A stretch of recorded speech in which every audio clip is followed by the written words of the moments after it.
สวัสดีค่ะท่านผู้มีอุปการะคุณทุกท่านขณะนี้ทางห้างหมดเวลาให้บริการแล้วขอขอบพระคุณผู้มีอุปการะคุณทุกท่านพบกันใหม่วันพรุ่งนี้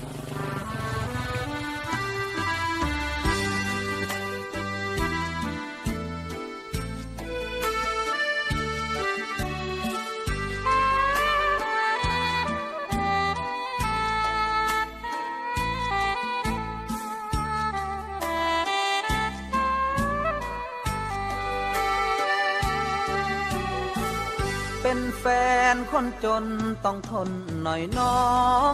พี่นี้ไม่มีเงินทองมารองรับความลำบากในแต่ละวัน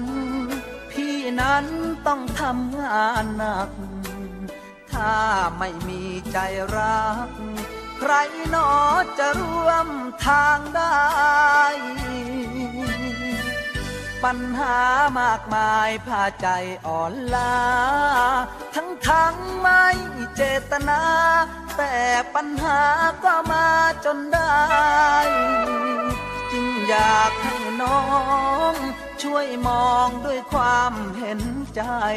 อุปสรรคจะมีเท่าใดขอใจเรายิ้มให้กันลำบากยากเห็นเช้าเย็นขอให้เห็นหน้าเมื่อเจอปัญหาน้องอย่าตัดสายสัมพันธ์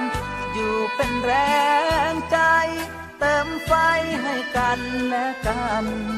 เพียงเรามีเราเท่านั้นสร้างฝันให้สมดังฝันเป็นแฟนคนจนต้องทนหน่อยน้องอย่าแค่สายตาคนมองอย่ามองเมื่อยามแพ้พ่ายอย่าเพิ่งด่วนลาเมื่อเจอปัญหาใดๆยืนเคียงเพื่อคอยยิ้มให้เป็นยาชุบใจคนจน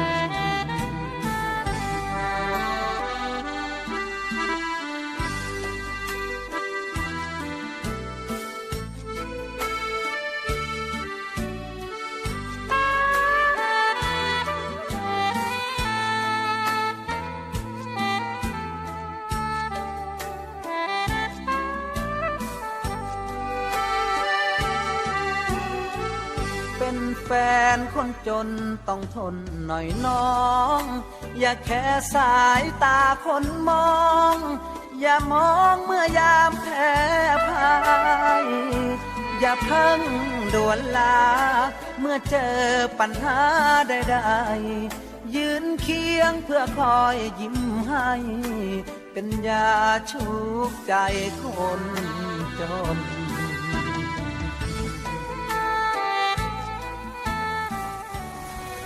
อยู่ตรงนี้ทำไมอ่ะ